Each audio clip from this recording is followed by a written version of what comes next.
Mahkamah Konstitusi menolak seluruh gugatan Capres-Cawapres nomor urut 1 Anies Baswedan Muhaimin Iskandar dan Capres-Cawapres nomor urut 3 Ganjar Pranowo Mahfud MD. Meski demikian, 3 dari 8 hakim Mahkamah Konstitusi menyatakan pendapat berbeda atau dissenting opinion dalam putusan MK. Sejumlah faktor mulai dari pembagian bansos, netralitas penjabat kepala daerah, dan cawe-cawe presiden turut memengaruhi hasil di Pilpres 2024. 3 hakim yang menyatakan pendapat berbeda dalam sidang sengketa hasil Pilpres pada Senin 22 April 2024 ialah Saldi Isra, Eni Nurbaningsi, dan Arief Hidayat.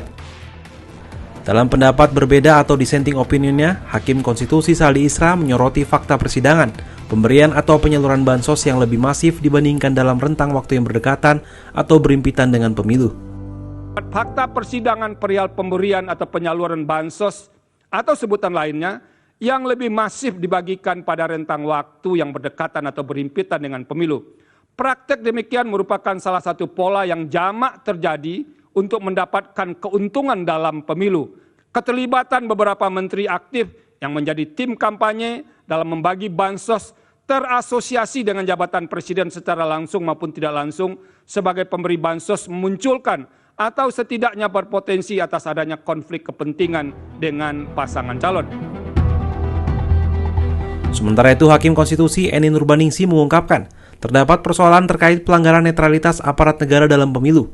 Contohnya penjabat Gubernur Sulawesi Selatan Bahtiar Baharudin dalam kegiatan pembagian bansos. Selain itu, ada PJ Gubernur Jawa Tengah Nana Sujana yang turut menyambut Capres nomor urut 2 Prabowo Subianto dengan memakai pakaian biru dan masih banyak lainnya.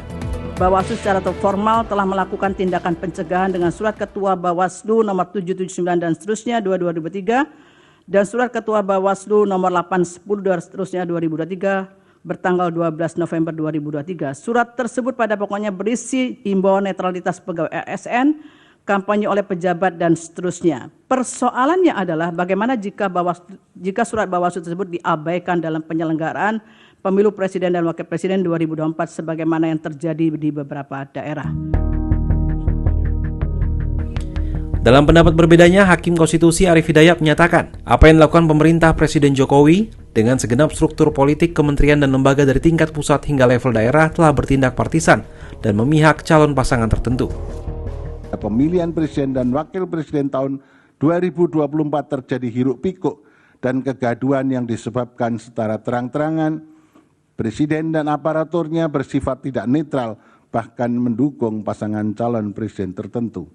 Apa yang dilakukan Presiden seolah-olah mencoba menyuburkan spirit politik dinasti yang dibungkus oleh virus nepotisme sempit yang berpotensi mengancam tata nilai demokrasi ke depan. Dalam sidang sengketa ini, Majelis Hakim memutuskan tidak membacakan isi pertimbangan putusan gugatan Ganjar Mahfud karena dianggap memiliki banyak kesamaan dengan pertimbangan pada putusan gugatan Anies Muhaimin yang telah ditolak sebelumnya. Dengan putusan ini, MK secara resmi mengesahkan pasangan Prabowo Subianto Gibran Rakabuming Raka sebagai presiden dan wakil presiden terpilih dalam Pilpres 2024.